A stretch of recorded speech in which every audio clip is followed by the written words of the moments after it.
I am Morgan Bradley, 32, and until yesterday, I was a senior account executive at Apex Solutions. 8 years building my reputation in corporate sales gone in 8 seconds when my boss Harold fired me in front of our $500 million client. "You will never work in this town again," he shouted across the conference table. Everyone froze except Elizabeth Wright, the CEO of Westfield Innovations. She simply smiled. I did not understand then, but 24 hours later, I would be the one ending his contract instead. If you are watching this right now, drop a comment letting me know where you are tuning in from. Hit that like and subscribe button if you have ever witnessed workplace injustice, and stick around to see how I turn the tables in the most unexpected corporate chess move. My career in corporate sales spans 8 years, with the last 4 at Apex Solutions. I climbed from junior sales associate to senior account executive through consistent performance and an uncanny ability to understand client needs before they could articulate them themselves. My specialty was technology integration solutions for large enterprises, a niche that made me particularly valuable to the company. At Apex, I managed 7 major accounts worth over $100 million annually, but I always knew I could land something bigger.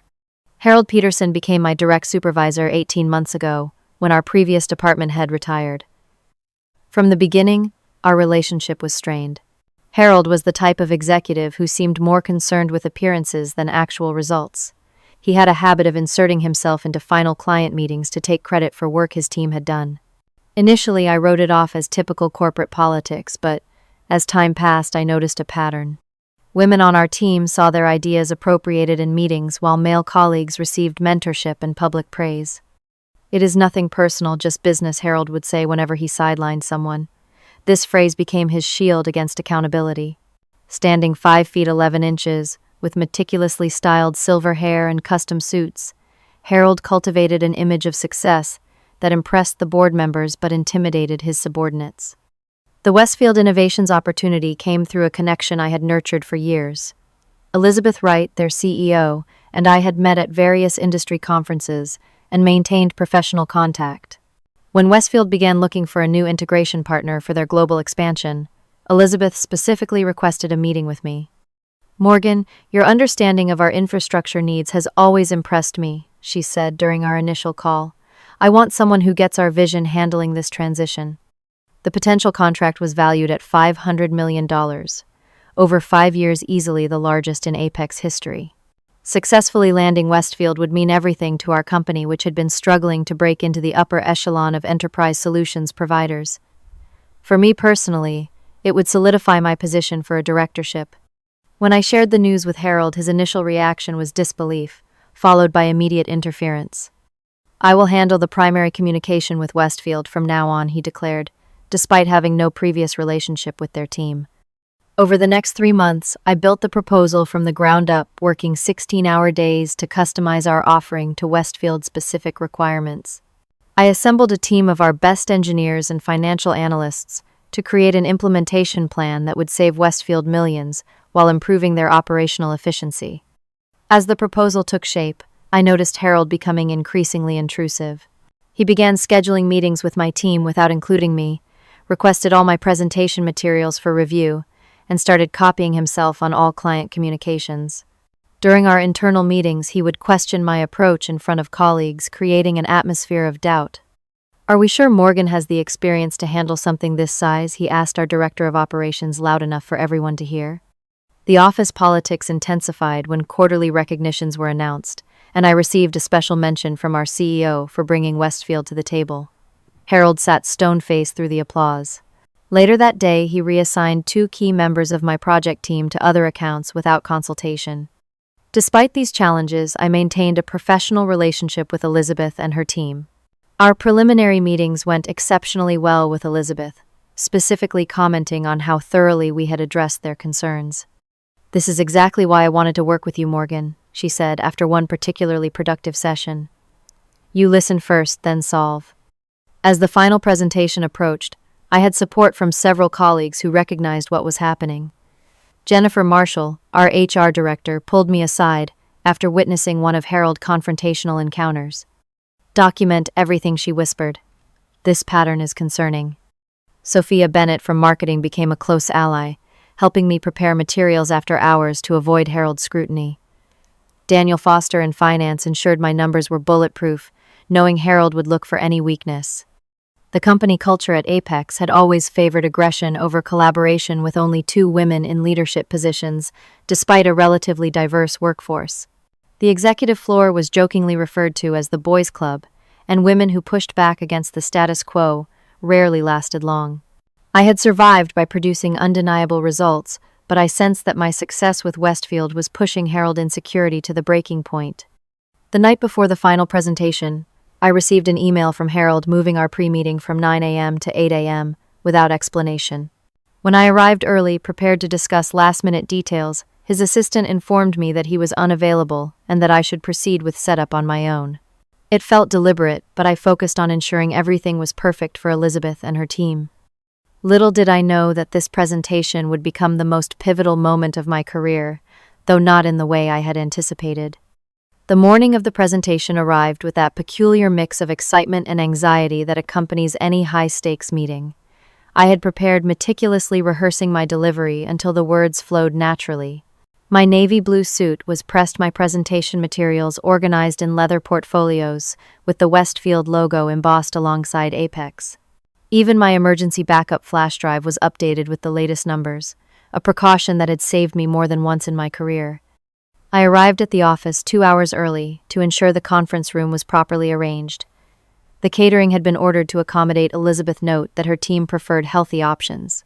Fresh flowers adorned the center of the table, water bottles were positioned at each seat, and the presentation technology had been triple-checked. As I was running through the slides one final time, I noticed something odd. 3 key comparison charts showing our advantage over competitors had been modified with numbers that did not match my final version. I quickly restored the correct slides from my backup, but the discovery left me unsettled. This was not a computer glitch. By 9:30, Westfield team had arrived. Elizabeth greeted me warmly, introducing her chief technology officer, financial director, and 2 board members who had flown in specifically for this meeting. They all seemed impressed by the preparation and immediately engaged in comfortable conversation about their flight and accommodations. "You have thought of everything as usual," Morgan Elizabeth commented, accepting a cup of coffee, prepared exactly as she preferred it. The meeting began at 9:45, precisely on schedule. I opened with our vision for the partnership, emphasizing how our approach aligned with Westfield's 5-year expansion plan. The room felt energized, with Elizabeth's team actively taking notes and nodding along with key points. 20 minutes in, I was hitting my stride, moving confidently through the custom implementation strategy when the conference room door swung open. Harold strolled in 30 minutes late, interrupting my explanation of the transition timeline. He did not apologize for his tardiness, instead announcing his presence with forced joviality. "I see Morgan has gotten things started. Hope I have not missed anything essential," he said, taking the empty seat directly opposite Elizabeth. His emphasis on essential carried a clear implication that whatever had been discussed before his arrival was preliminary. Maintaining my professionalism, I acknowledged him briefly before attempting to resume, as I was explaining about the migration process. "Actually," Harold interrupted, standing to take control of the presentation remote, "let me take us through the real meat of the proposal. Morgan has covered the basics, but I want to make sure you understand the full scope of what Apex brings to the table." The room temperature seemed to drop 10 degrees. Elizabeth arched an eyebrow, but remained silent as Harold navigated back to the beginning of the slide deck. He began essentially restarting my presentation, but with subtle and not-so-subtle changes to the information. "Our implementation team has successfully executed 17 similar transitions," Harold declared confidently. This was blatantly false. We had completed 7 comparable projects, all of which I had meticulously documented in the proposal materials. The exaggeration was unnecessary and easily verifiable. When he reached the technical specifications section, Harold began describing capabilities our platform simply did not possess. "Our proprietary algorithms automatically reconcile legacy data without manual oversight," he claimed, contradicting the detailed migration plan I had developed with our technical team. Elizabeth, chief technology officer, frowned, consulting his notes. "That differs from what we discussed in the preliminary meetings," he said, glancing at me questioningly. Before I could respond, Harold laughed dismissively. "Morgan sometimes gets bogged down in unnecessary details. The big picture is what matters here." For the next 15 minutes, I watched in mounting horror as Harold continued to misrepresent our services, promising unrealistic timelines and functionality we could not deliver. When he claimed we could complete the initial phase in 3 months rather than the 6 I had carefully calculated, I knew I had to intervene before he destroyed our credibility completely. If I may clarify, I began carefully our projected timeline accounts for the complexity of integrating with your existing infrastructure. We believe in promising what we can deliver, rather than creating unrealistic expectations. The room fell silent. Harold's smile became rigid, his eyes flashing with anger. Elizabeth and her team were now looking between us, clearly sensing the disconnect. Perhaps Morgan is not fully aware of our recent platform upgrades, Harold said, his voice tight. We absolutely can deliver in 3 months. Our development team confirmed last week that 6 months is the minimum time frame. I countered, keeping my voice steady. I have their assessment in the appendix if you would like to review it. Harold's color rose, a vein visibly pulsing at his temple. He cleared his throat and attempted to move on, but Elizabeth interrupted. I appreciate accuracy in projections, Harold. Perhaps we should look at that assessment Morgan mentioned. As I reached for my portfolio to retrieve the document, Harold suddenly slammed his hand on the conference table, causing water glasses to jump and everyone to freeze. This is absolutely unacceptable, he hissed, no longer bothering to maintain his professional facade. I will not have my authority undermined by a subordinate who clearly does not understand the capabilities of her own company. The tension in the room was suffocating. Elizabeth's team exchanged uncomfortable glances while I sat immobilized by the public confrontation. Harold, I think we should discuss this privately, I suggested quietly, attempting to de-escalate. That was when he exploded. There is nothing to discuss. You have consistently overstepped your position and undermined executive decisions. You contradict me in front of clients. This ends now. He turned to face me, fully pointing his finger inches from my face. Morgan Bradley, you are terminated effective immediately. Clear out your desk today. You will never work in this town again after this display of insubordination. The words hit like physical blows. 8 years of career building disintegrated in 8 seconds of unbridled ego. My face burned with humiliation as every person in the room stared at me. My hands trembled slightly as I gathered my portfolio, somehow managing to stand without my knees buckling. I apologize for the disruption, I said to Elizabeth and her team, my voice remarkably steady despite the earthquake happening inside me. It has been a pleasure working with Westfield. As I turned to leave, I caught Elizabeth's expression. While everyone else looked shocked or embarrassed, she wore a strange, almost knowing smile. At that moment, it only added to my confusion and pain. Harold called for security to escort me out, an unnecessary humiliation for someone who had never been anything but professional. As the security guard awkwardly walked me to my desk, colleagues stared or quickly averted their eyes. Sophia approached, but was waved away by security. No contact with employees during exit, the guard recited mechanically. I packed my personal items mechanically, my mind struggling to process what had just happened. Photos, awards, the coffee mug my sister had given me, all went into a cardboard box, symbolic artifacts of a career that had just imploded. The security guard then escorted me through the lobby and out the front doors, where I stood on the sidewalk holding my box, watching the glass doors close on what I had thought would be my future. The 20-minute drive home passed in a blur. I operated on autopilot, somehow navigating traffic, while my mind replayed the humiliation in an excruciating loop. Harold's voice echoed in my head. You will never work in this town again. The absolute finality of those words crushed me. 8 years of 60-hour work weeks sacrificed, weekends postponed, vacations, all culminating in public dismissal and threats to my future employment.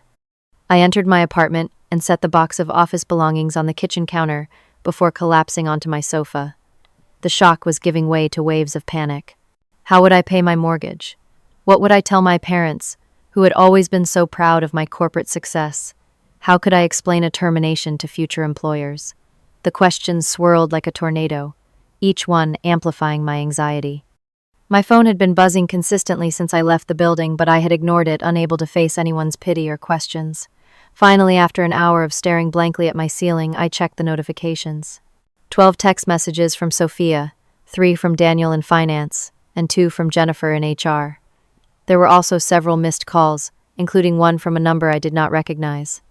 I opened Sophia messages first. What happened? Are you okay? Call me ASAP. The meeting completely fell apart after you left. Harold couldn't answer basic technical questions. Elizabeth Wright walked out after 15 minutes. She said she needed to reconsider their options. Harold is freaking out. The last message sent a small, vindictive spark of satisfaction through me, though it was quickly extinguished by the reality of my situation. I texted Sophia back, assuring her I was physically okay, but needed time to process. As I was about to check the other messages, my phone buzzed with a new text from the unknown number. Morgan, this is Elizabeth Wright. I would like to meet with you privately for dinner tonight. La Maison Restaurant, 8 p.m. This is important. Please confirm. I stared at the message in disbelief. Why would the CEO of Westfield want to meet with me after witnessing my professional execution? Was this pity professional courtesy? Something else entirely? My first instinct was to decline. The thought of discussing my humiliation over dinner seemed unbearable, but a small voice of curiosity couldn't help wondering what she wanted to say. After 20 minutes of internal debate, I replied with a simple confirmation. Whatever her reasons, Elizabeth Wright was still one of the most powerful executives in the industry. If nothing else, the connection might help me salvage something from this disaster. With hours to kill before dinner, I allowed myself to fully experience the emotions I had been suppressing. The shock gave way to tears, which eventually transformed into simmering anger. How dare Harold destroy my reputation over his own insecurity? The more I thought about it, the more I recognized the pattern of his behavior. This wasn't the first time he had undermined a team member, particularly a female one, who threatened his perceived authority. I spent the afternoon alternating between updating my resume and pacing my apartment, my mind racing between practical next steps and fantasies of revenge that I would never actually pursue. By early evening, the initial shock had hardened into determination. I would not let Harold's definition of my professional worth become my reality. For dinner with Elizabeth, I chose a black dress that projected confidence rather than defeat. If this was to be a professional wake, I would face it with dignity. I arrived at La Maison 10 minutes early, composing myself in the car before entering the upscale restaurant. The maitre d' escorted me to a private corner table where Elizabeth was already seated. Morgan. She greeted me, standing to shake my hand firmly. Thank you for coming. I ordered a bottle of Cabernet. Unless you prefer something else. Cabernet is perfect, I replied, surprised by her casual tone, as if we were meeting under normal business circumstances. After the waiter poured our wine and took our orders, Elizabeth got straight to the point. What happened today was unacceptable and unprofessional, she stated, her direct gaze holding mine, but not entirely unexpected. My confusion must have shown on my face, because she continued without prompting. Harold Peterson has a reputation in certain circles. This isn't the first time he's undermined a talented team member to maintain control of an account. I sipped my wine, unsure how to respond. Elizabeth leaned forward slightly. What you don't know is that we've been investigating Apex for the past 2 months. Your initial proposal was impressive, but some of the claims made in follow-up communications from Harold seemed inconsistent with our understanding of your platform capabilities. The pieces started falling into place. The follow-up communications I never saw, I said quietly. Elizabeth nodded. He's been altering projections, promising impossible deliverables. We suspected as much, which is why I insisted on having you lead the account despite his attempts to sideline you. So today confirmed our concerns, she finished. When you contradicted his timeline, you were actually saving your company from a contract they couldn't fulfill, which would have resulted in penalties and litigation. Though I doubt Harold saw it that way. The revelation was both validating and infuriating. Harold had not only sabotaged my career, but had been actively damaging the company's credibility. Morgan, I didn't ask you here just to explain this. Elizabeth continued, her tone, shifting to something more deliberate. I'm here to make you an offer. Westfield still needs an integration partner, and we still want to work with you. But I no longer work for Apex. I pointed out the obvious obstacle hanging between us. Elizabeth smiled, the same enigmatic smile I'd seen in the conference room. That's a temporary condition. Tell me, how familiar are you with Apex board members and their concerns about recent performance? Over the next 2 hours, Elizabeth shared information that transformed my understanding of the situation. Apex had been underperforming for 3 consecutive quarters. The board was concerned about leadership in several departments, including Harold. The Westfield contract wasn't just a nice addition, it was essential to their growth targets for the year. And Harold's apparent sabotage of the deal could be the final straw. The board meets in 3 days to discuss the Westfield situation, Elizabeth explained. They believe they've lost the contract, but I haven't officially terminated negotiations. By the time dessert arrived, a plan was forming in my mind. I would need evidence, allies, and courage, but for the first time since walking out of Apex with my cardboard box, I felt a flicker of hope. When I returned home that night, I didn't sleep. Instead, I opened my laptop and began a deep dive into Harold Professional History Company performance reports and my own meticulous documentation of the Westfield project. By dawn, what had started as a desperate grasp at redemption had evolved into a strategic counteroffensive. Harold had made a critical error in his public display of power, one that might just lead to his own undoing. The next morning, I started making calls. My first was to Sophia, who had been texting concerned messages throughout the previous day. "Morgan, finally. Are you okay? Everyone is talking about what happened," she said, her words tumbling out in a rush. "I need information, Sophia, not sympathy." I replied more curtly than I intended. "Sorry, I'm just focused right now. What's happening at the office after yesterday's disaster?" Sophia lowered her voice, presumably moving to a more private location. "It's chaos. Harold called an emergency department meeting, claiming you deliberately sabotaged the Westfield presentation because you were being transferred to another account. Nobody believes it, but nobody's challenging him either. And the Westfield contract? Officially on hold. Harold told everyone they're reconsidering their options but need time. He's blaming you entirely." This aligned with what Elizabeth had shared. The board would be panicking about the potential loss of a $500 million deal. I thanked Sophia and asked her to keep me updated on any developments, particularly any scheduled board meetings. My next call was to Jennifer Marshall in HR, who answered on the first ring. "I was hoping you'd call," she said. "That termination was completely improper. No documentation, no performance improvement plan, not even a private conversation before public dismissal. It's a lawsuit waiting to happen."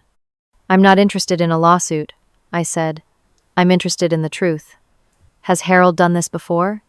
Jennifer's pause spoke volumes. "I can't discuss personnel matters officially." "Unofficially." Another pause. "You're the third woman he's pushed out in 18 months, all high performers who challenged him in some way. There's a pattern, but it's always been his word against theirs, and he's very careful about documentation." "Not careful enough this time," I murmured. "Jennifer, hypothetically, if someone had evidence of Harold misrepresenting company capabilities to clients, altering official proposals, and sabotaging a major contract, who at the board level would be most concerned?" "Hypothetically, Patricia Franklin.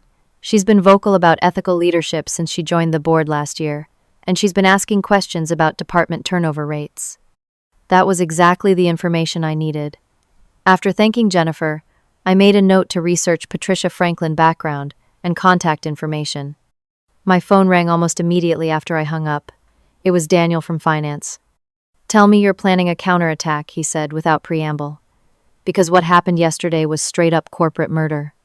"I'm exploring options," I said carefully. "What can you tell me about the financial implications if Apex loses the Westfield contract?" Daniel whistled low. "It would be devastating. The projected revenue is already built into next quarter's forecasts. Without it, we're looking at potential layoffs. The board is in panic mode." "And Harold Financial Management. Anything concerning there?" "Funny you should ask. I've been reviewing his department's expenditures for the quarterly report. There are some creative allocations. Nothing explicitly illegal, but definitely questionable. Resources diverted from successful projects to cover failures, budgets manipulated to make his initiatives look more profitable than they are." "Could you send me those reports?" "For my personal records, of course." "Already compiling them," Daniel replied. "Check your personal email in an hour." By midday, I had spoken with 4 more colleagues and had a growing file of documentation. Harold had been playing a dangerous game for months, perhaps years, manipulating information and removing threats to his position. But his public firing of me had created something he hadn't anticipated: a person with nothing left to lose and the motivation to expose everything. At 2 p.m., I received a text from Sophia. "Emergency board meeting scheduled for tomorrow at 10 a.m. Client relations strategy," which everyone knows means Westfield. The timeline was accelerating. I would have less than 24 hours to prepare my case. I texted Elizabeth with the update and she immediately called. "This works in our favor," she said. "I've been invited to that meeting to discuss Westfield concerns. They don't know I've been in contact with you." "I need to be in that meeting," I told her. "That's going to be tricky given your termination, but I think I can make it happen. I'll tell them I'll only discuss the contract if you're present as the original account manager." They're desperate enough to agree. We spent the next hour refining our approach. Elizabeth would open with Westfield concerns about the discrepancies they had discovered, focusing on Harold's questionable claims. That would create the opening for me to present the evidence I was compiling. After the call with Elizabeth, I organized my documentation into clear categories: evidence of Harold altering official proposals, testimonials from team members about his management practices, financial discrepancies identified by Daniel, and a timeline of the Westfield project, showing how Harold interventions had nearly derailed it multiple times. By evening, I had a comprehensive presentation that told a compelling story of mismanagement and deception. The only missing piece was legal protection for myself and the colleagues who had provided information. I reached out to my law school friend, Stephanie Davis, who had specialized in employment law. "You need to be careful here," Stephanie warned after hearing my plan. "Whistleblower protections exist, but they're not bulletproof. Make sure every piece of evidence you present was obtained legally and relates directly to company interests, not personal grievances." She helped me draft a statement that framed my actions as protecting Apex from potential liability and loss of business, rather than seeking personal vindication. It was a fine line to walk, but an important legal distinction. That night, I met with Elizabeth again to do a final review of our strategy. We met at a small coffee shop far from both our offices, where we were unlikely to be recognized. "The board is scared," Elizabeth confirmed. "Their stock will take a hit if news gets out that they lost this contract due to executive misconduct. That fear is our leverage." "What about Harold? He won't go down without a fight." Elizabeth's expression hardened. "Harold made a critical mistake with me. He assumed I would accept his authority without question because most men in his position have never been challenged. He doesn't understand that I didn't build Westfield by accepting substandard work or unethical behavior." We spent 2 hours going through every potential scenario and counter-argument. By the time we parted, I felt prepared for whatever tomorrow might bring, though sleep remained elusive that night. I laid out my outfit for the morning, a navy blue suit different from the one I had worn during my termination, a small but symbolic choice. I reviewed my presentation one final time, ensuring each claim was substantiated by evidence. I practiced my opening statement until the words flowed naturally without the emotion that still churned beneath the surface. As dawn broke, I received a text from Jennifer. "Board approved your attendance at the meeting with Elizabeth stipulation. Harold doesn't know yet. Good luck." This was it. In a few hours, I would either reclaim my professional standing or burn the last bridge in my career. The thought should have terrified me, but instead I felt strangely calm. Whatever the outcome, I would face it on my terms, not Harold. I arrived at Apex headquarters 45 minutes before the scheduled board meeting. The security guard at the front desk did a double take when I presented my recently deactivated badge. "Miss Bradley," I thought, "there seems to be some confusion. You're not in the active employee database." "Check the visitor list for the board meeting," I suggested calmly. "I should be approved by Patricia Franklin." He made a call, his expression shifting from confusion to surprise. "Yes, ma'am. You're cleared to proceed to the executive floor. Jennifer Marshall will meet you at the elevator." The lobby felt surreal, as I walked through it, conscious of curious glances from employees who had undoubtedly heard about my dramatic exit 2 days prior. I kept my gaze forward, my posture deliberately relaxed despite the adrenaline coursing through me. Jennifer was waiting as promised, her professional demeanor barely concealing her excitement. "The board is already gathering," she whispered as we walked toward the conference room. "Harold is in his office preparing his presentation, unaware you're here. Elizabeth Wright arrived 5 minutes ago and specifically requested they wait for one more participant before beginning." We paused outside the boardroom door. Through the glass wall, I could see 7 board members seated around the massive table with Elizabeth, at one end engaged in casual conversation with Patricia Franklin. "Morgan," Jennifer said quietly, "regardless of what happens in there, what you're doing takes extraordinary courage. Many of us are rooting for you." With a deep breath, I entered the boardroom. The conversation immediately ceased, as all heads turned toward me. Recognition dawned on their faces, followed by varying degrees of surprise, confusion, and in Patricia's case, keen interest. Miss Bradley Walter Simmons, the board chairman, recovered first. This is unexpected. My understanding was that your employment with Apex was terminated. Before I could respond, Elizabeth spoke up. I requested Morgan presence as a condition of this discussion. She was the primary architect of the Westfield proposal, and the only Apex representative who has been completely honest with us throughout this process. The tension in the room thickened. Walter glanced at the other board members, clearly weighing his options. The potential loss of a $500 million contract evidently outweighed any discomfort about my presence. Very well, he conceded. Please take a seat. We're waiting for Harold to join us before we begin. I chose a seat directly across from where Harold would presumably sit, arranging my materials methodically. The board members watched in uncomfortable silence, undoubtedly wondering what was about to unfold. 3 minutes later, Harold strode into the room with the confident air of someone preparing to take control. He froze mid-step when he saw me, his expression transitioning from shock to outrage. "What is the meaning of this?" he demanded, looking to Walter. "This former employee was terminated for insubordination and undermining company interests. She has no place in this meeting." Walter cleared his throat awkwardly. Miss Wright has requested her presence as a condition of continuing discussions about the Westfield contract. Harold's face flushed dark red. "This is completely inappropriate, whatever story she's concocted." "Perhaps we should begin the meeting properly," Patricia Franklin interrupted, her authoritative tone cutting through Harold's bluster. "It seems there are several perspectives that need to be heard regarding the Westfield situation." Reluctantly, Harold took his seat, his eyes boring into me with undisguised hostility. Walter officially called the meeting to order, explaining that its purpose was to address concerns about the Westfield contract status and determine next steps. "Miss Wright, as you requested this meeting, perhaps you could start by clarifying Westfield's position," Walter suggested. Elizabeth nodded and stood. "Thank you for accommodating this somewhat unconventional meeting. Westfield remains interested in a partnership with Apex, but we have serious concerns about discrepancies in what was promised versus what we now understand to be actually deliverable." She proceeded to outline specific instances where written commitments from Harold contradicted both the original proposal and what Westfield technical team knew to be possible with Apex's current infrastructure. With clinical precision, she detailed impossible timelines, exaggerated capabilities, and misleading cost projections. These discrepancies, she concluded, would have inevitably led to failed deliverables, penalties, and potentially litigation once the contract was underway. The only accurate information we received came from Morgan Bradley, who attempted to correct these misrepresentations during our last meeting, resulting in her termination. The board members were now looking at Harold with growing concern. He jumped to his defense immediately. "These are absurd accusations.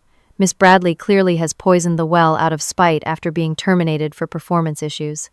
Any discrepancies are simple misunderstandings that could have been clarified during implementation." "Performance issues." I finally spoke, my voice steady, despite the anger simmering beneath. "Is that the official reason for my termination?" "Because no such issues were ever documented in my personnel file." Harold glared at me. "Your file doesn't reflect the recent concerns that led to the decision." "Convenient," I remarked. "May I present some relevant information to the board?"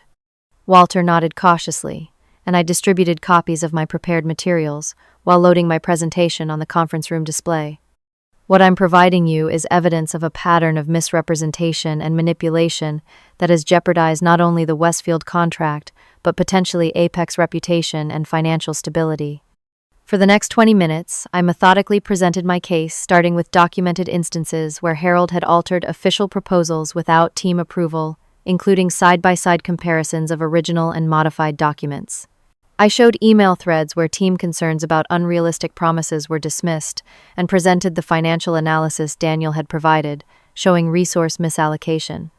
Furthermore, I continued, this appears to be part of a larger pattern of management through elimination of perceived threats. I displayed a slide showing turnover rates in Harold department compared to company averages, with particular emphasis on high-performing women who had either left or been terminated shortly after challenging his decisions. Jennifer nodded almost imperceptibly from her position near the door. Throughout my presentation, Harold interrupted repeatedly, his objections growing increasingly agitated and personal. "This is a vindictive attack on my character by a disgruntled former employee," he insisted. "These documents are taken out of context or outright fabricated." "Every document I've presented is available in company records," I countered. "Nothing has been altered. I've provided source references for each item." The board members were reviewing the materials with growing concern. Patricia Franklin, in particular, was examining the financial discrepancies with a frown. "Harold," she said, "these numbers don't align with the quarterly reports. Can you explain the discrepancy in project allocation for the Westfield preparation?" "This is ridiculous," Harold sputtered. "We're allowing a terminated employee to present cherry-picked information without context. She's obviously coordinating with Westfield to undermine our negotiating position." Elizabeth, who had been silently observing, chose this moment to intervene. "Actually, Morgan contacted me only after her termination, concerned about the misrepresentations made to my company. As a potential business partner with $500 million at stake, I consider that an ethical action, not undermining." The room temperature seemed to drop as Elizabeth continued. "Westfield's position is simple.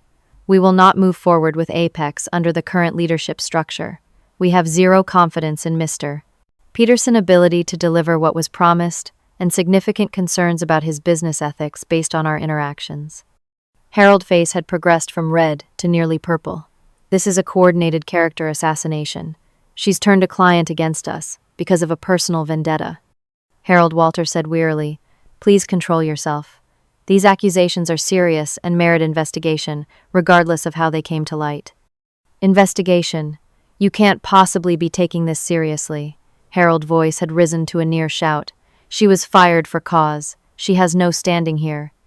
"I was fired publicly without documentation for attempting to correct misrepresentations to a client," I stated calmly.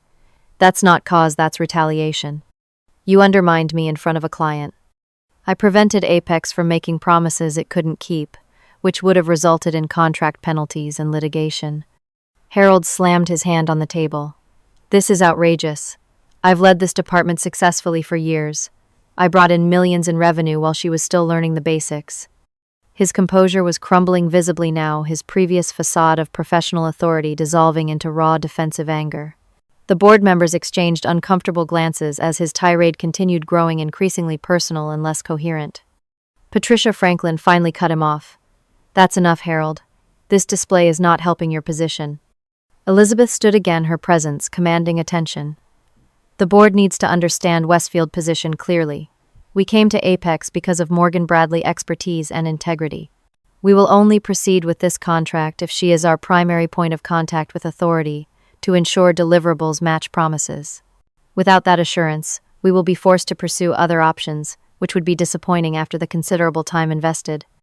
The implicit ultimatum hung in the air. $500 million walking away, or a significant leadership change. Walter called for a brief recess to allow the board to discuss privately, asking both Harold and me to step outside while Elizabeth remained to answer additional questions. In the hallway, Harold made one last attempt at intimidation, stepping close to me with barely contained fury. "You won't get away with this," he hissed. "Even if you convince them today I have connections throughout this industry. I'll make sure you regret this little power play." I met his gaze steadily. "Every threat you make only reinforces what I've presented in there. Your tactics worked when people were afraid of losing their jobs. I've already lost mine, so here we are." We waited in strained silence for nearly 40 minutes while the board deliberated. Jennifer brought us water and informed us they had requested additional personnel files and financial reports.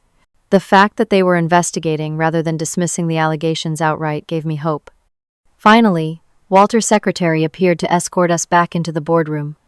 The atmosphere had shifted perceptibly, with board members sitting straighter, and several legal pads covered in notes visible on the table. Elizabeth remained in her seat, her expression carefully neutral. After reviewing the information presented and consulting with Miss Wright about Westfield requirements, Walter began. "The board has made some preliminary decisions pending a more thorough investigation of all allegations." Harold straightened confidently, clearly expecting vindication. I maintained my composed exterior despite my racing heart.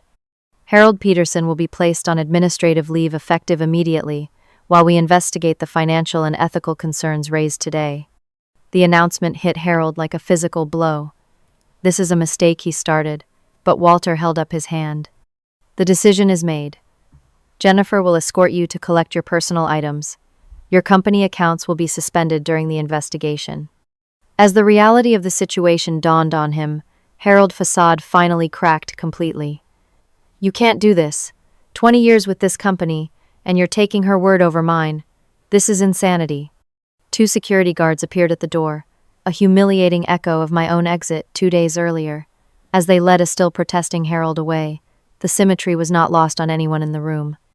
Walter turned to me once Harold was gone. "Miss Bradley, your future with Apex is still under discussion. However, given Westfield's specific request and the seriousness of the information you've provided, we would like to offer you a temporary consulting position to manage the Westfield account while we complete our investigation and determine appropriate next steps." It wasn't a complete victory, but it was far more than I had dared hope for 24 hours earlier. Elizabeth's subtle nod of approval confirmed that this was a acceptable first step in our strategy. "I would be willing to consider that arrangement," I replied carefully, "provided I have the authority to deliver what was actually promised in the original proposal, not the inflated version."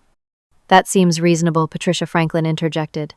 "I would also suggest that Morgan work directly with me during this transition period to ensure complete transparency."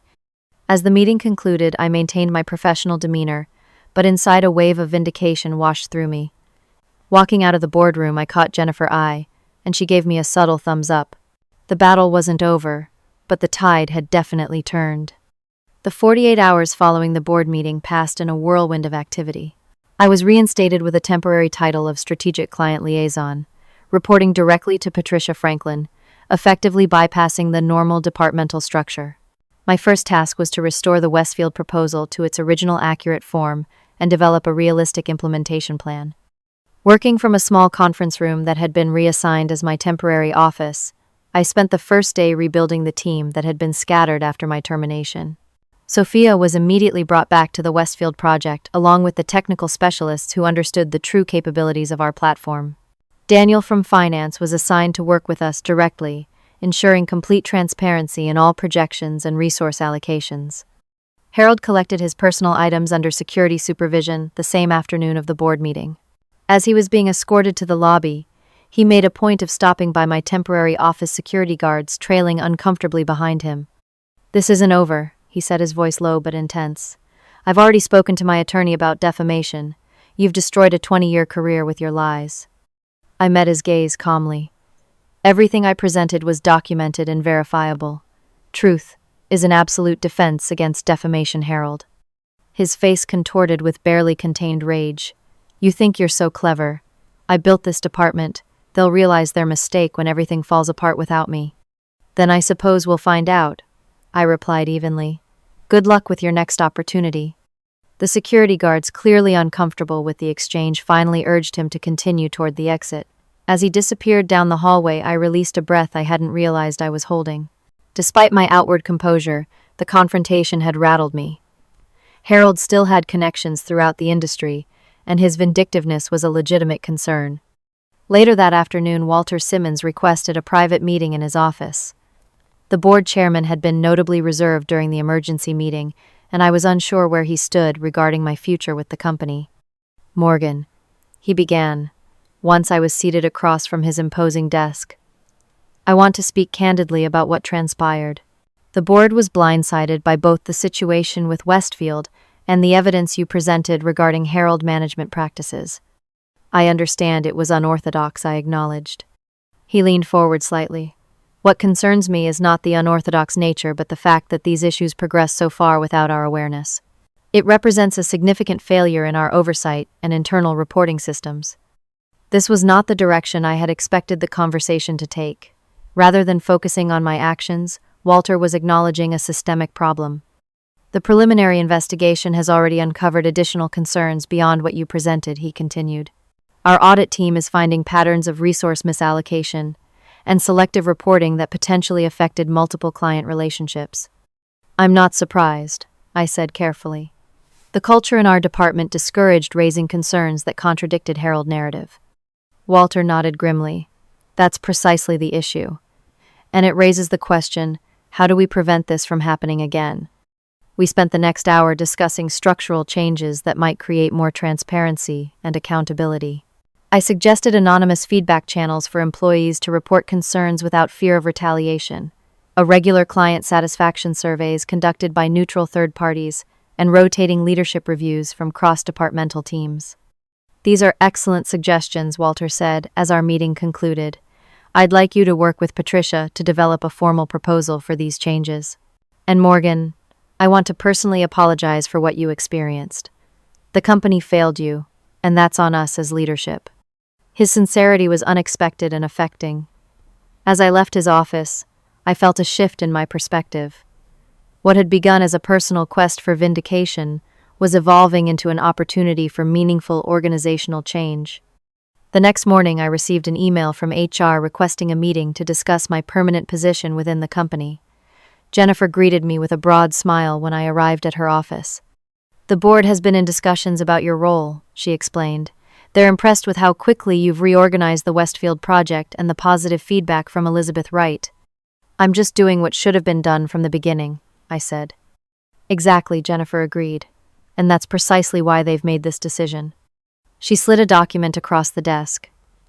It was an offer letter for a newly created position, Director of Strategic Partnerships, reporting directly to the board through Patricia Franklin. The compensation package was substantially better than my previous role with expanded responsibilities and a clear path to executive leadership. This isn't just about Westfield, Jennifer explained. The board wants you to oversee all major client relationships and implement the transparency measures you discussed with Walter. They're serious about changing the culture. The vindication was sweet, but I didn't immediately accept. I need to review the details and consider the offer, I told her. After everything that's happened, I want to be certain this is the right move. Jennifer nodded understandingly. Take your time, but between us, Patricia is championing you strongly in the boardroom. She was particularly impressed by your ethical stance, even when it put your career at risk. Later that day, I met with Elizabeth to sign the revised Westfield contract. The meeting took place in the same conference room where I'd been fired, a symbolism not lost on either of us. Congratulations on the directorship offer, she said, as we reviewed the final documents. Sophia mentioned it was in the works. News travels fast, I observed with a smile. I haven't accepted yet. Elizabeth raised an eyebrow. Second thoughts. Due diligence, I clarified. I want to make sure the commitment to change is genuine, not just crisis management. Smart, she approved. Though for what it's worth, Walter called me personally to discuss their organizational changes. I think they've had a genuine wake-up call. After finalizing the contract, Elizabeth surprised me with a handshake that turned into a brief hug. The business world needs more people willing to stand up for integrity, even at personal cost, she said. Whatever you decide, you've made a powerful ally in Westfield. That evening, I received a text from Sophia HR, just announced Herald formal termination company-wide. Full investigation found substantial evidence of mismanagement and ethical violations. Your vindication is complete. Attached was a screenshot of the company-wide email, which carefully avoided specifics while making it clear that Herald departure was not voluntary. The message emphasized the company's commitment to ethical business practices and transparent communication at all levels of leadership. It was the final confirmation I needed. The next morning, I signed the offer letter accepting the director position. My first official day in the new role began with moving into my new office, which ironically had previously belonged to Herald. Facilities had repainted and replaced the furniture, removing all traces of the previous occupant. As I arranged my belongings on the desk, Sophia knocked on the open door carrying a small plant in a decorative pot. Office warming gift, she announced cheerfully. Seems fitting to bring some new life into this space. Perfect symbolism, I agreed, placing it by the window. So, she said, perching on the edge of a visitor chair, how does it feel to be the boss? I considered the question seriously. Surreal. A week ago, I was carrying my personal items out in a cardboard box, certain my career was over. Now I'm responsible for rebuilding client trust across the entire company. If anyone can do it, you can, Sophia said, with genuine confidence. Everyone's talking about the changes already. People feel like they can finally speak up about problems without fear of retaliation. Over the next few weeks, I focused on rebuilding the team culture while simultaneously advancing the Westfield implementation. I made a point of publicly acknowledging team members' contributions, reinstated employees who had been sidelined for questioning Herald decisions, and created collaborative processes for project planning. The most satisfying moment came a month into my new role when I received an unexpected email from a competitor company's HR department. They were conducting a background check on Harold, who was apparently seeking a senior position with them. The inquiry asked for confirmation of his employment dates and roles, along with any additional information I was at liberty to share. After consulting with Jennifer, I provided only the verified fact dates of employment position held, and that his employment had been terminated following an internal investigation. No editorializing, no details beyond what was officially documented, just the unembellished truth. It was more powerful than any revenge I could have designed.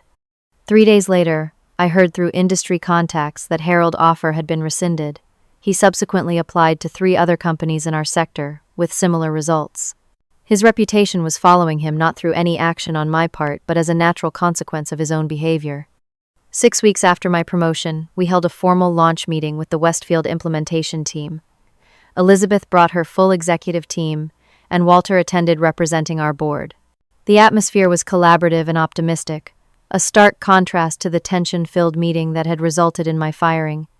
As I concluded my presentation of the implementation roadmap, Elizabeth stood to address both teams. "This partnership represents more than just a business transaction," she said. "It demonstrates what's possible when organizations commit to ethical leadership and transparent communication. I'm proud to be working with the new Apex, and particularly with Morgan, who exemplifies the integrity we value in our partners." The applause that followed felt like the final confirmation that the darkest moment of my professional life had transformed into something unexpectedly positive, not just for me, but for both organizations. That evening, I hosted a small celebration for the core team members who had supported me through the crisis and continued to excel in the project implementation. As we raised glasses in a toast, Daniel from finance summed up the journey perfectly. To Morgan, he said, who turned being fired into the best thing that ever happened to this company. The laughter and genuine camaraderie in that moment crystallized what had been gradually becoming clear in losing my job. I had ultimately found my voice, my power, and a chance to create the kind of workplace I had always wanted to be part of. 6 months into my role as Director of Strategic Partnerships, the transformation within Apex has exceeded even my optimistic projections. The Westfield implementation is not merely on track, but ahead of schedule, with client satisfaction surveys consistently rating our team's transparency and responsiveness as exceptional. What began as a crisis has catalyzed meaningful change throughout the organization, proving that sometimes our greatest professional setbacks can lead to unexpected growth. The company culture has shifted noticeably. Our anonymous feedback system has identified and addressed several potential issues before they escalated into serious problems.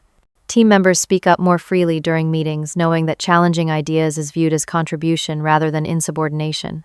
Most significantly, we've promoted 3 women to senior leadership positions, beginning to address the gender imbalance that had persisted for years.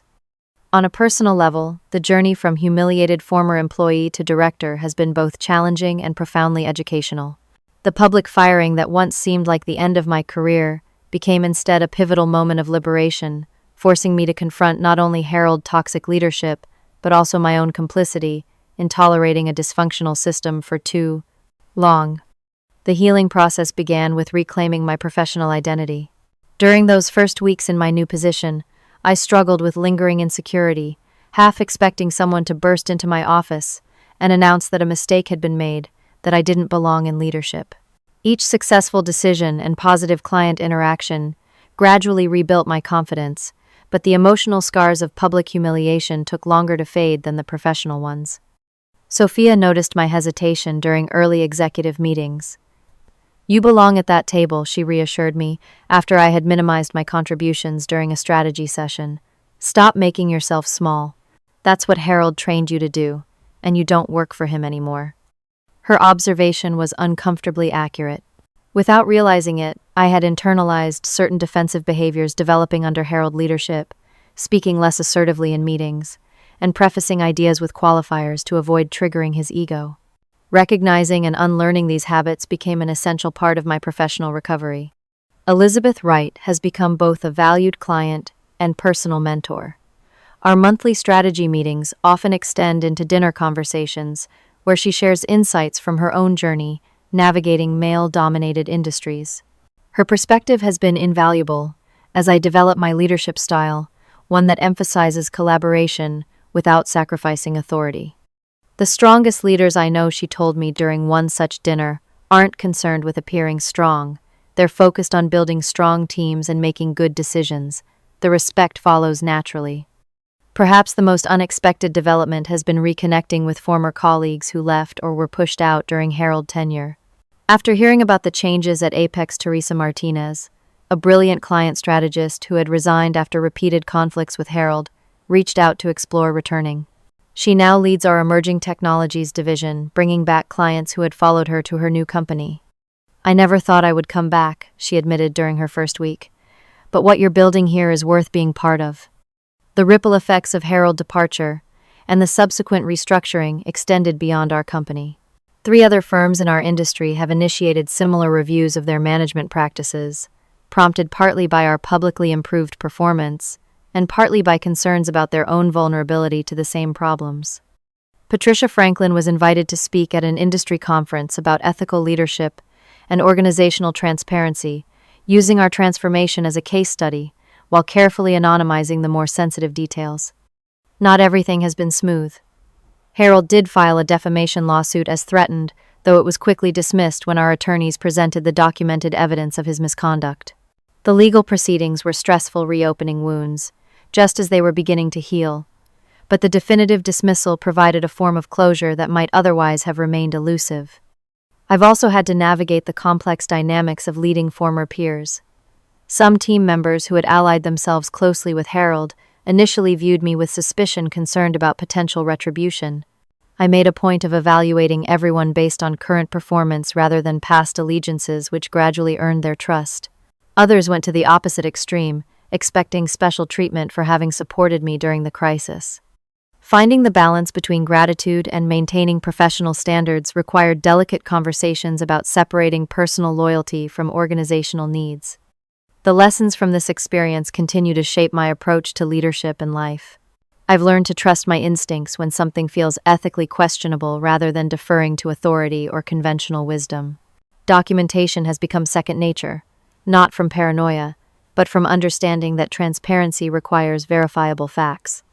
Most importantly, I've discovered that having allies is essential, but having the courage to stand alone when necessary is what ultimately defines leadership. 6 months after the confrontation in the boardroom, I received an unexpected LinkedIn message from a former Apex employee who had left years before I joined. She had heard about the changes through industry connections and wrote to share her experience with Harold, which mirrored many elements of mine.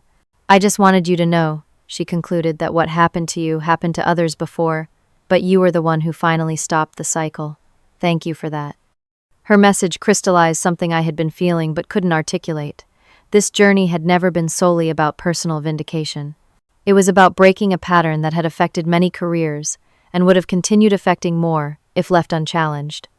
That realization transformed how I viewed my role and responsibility. Last week, Walter and I presented our quarterly results to the board. The Westfield contract has exceeded revenue projections by 17%, and 3 additional enterprise clients have signed on after hearing about our successful implementation approach. As we concluded the presentation, Patricia Franklin made an observation that resonated deeply. "What stands out to me," she said, "is not just the financial performance, impressive as it is. It's that we've created an environment where people can do their best work without fear or artificial constraints. The numbers are simply reflecting that fundamental change." Her words encapsulated what has become my guiding philosophy. As a leader, create conditions where truth is valued over comfort, where ethical concerns can be raised without fear, and where success is measured not just in contracts won but in how they're won. The experience of being publicly fired ultimately gave me something unexpected: freedom from the fear that had constrained so many workplace decisions. Once you've faced your worst professional nightmare and survived the smaller risks that often prevent people from speaking up or taking ethical stands, lose their power. If I could go back and speak to myself on that devastating day, standing on the sidewalk with my cardboard box of office belongings, I would say this: what feels like an ending is actually a beginning. The skills that made you valuable haven't disappeared. The truth has power that outlasts momentary humiliation, and sometimes losing what you thought you wanted creates space for something you needed instead. So, if you are watching this and facing your own professional crisis, remember that careers are not linear journeys, but series of chapters. The most difficult chapter might be precisely the one that leads to your most important contribution. Trust yourself enough to stand by your principles even when it costs you something. The people worth working with and for will value that integrity, even if recognition comes later than justice would demand. Have you ever experienced or witnessed workplace injustice that made you question your career path? Share your story in the comments below. I read every comment and believe these shared experiences help others feel less alone during professional challenges. If this story resonated with you, please like and subscribe for more insights on navigating complex workplace dynamics. And if you know someone struggling with their own professional setback, share this video as a reminder that sometimes our lowest moments can become unexpected turning points. Thank you for joining me for this chapter of my journey, and remember, your worst day might just be the beginning of your best professional chapter.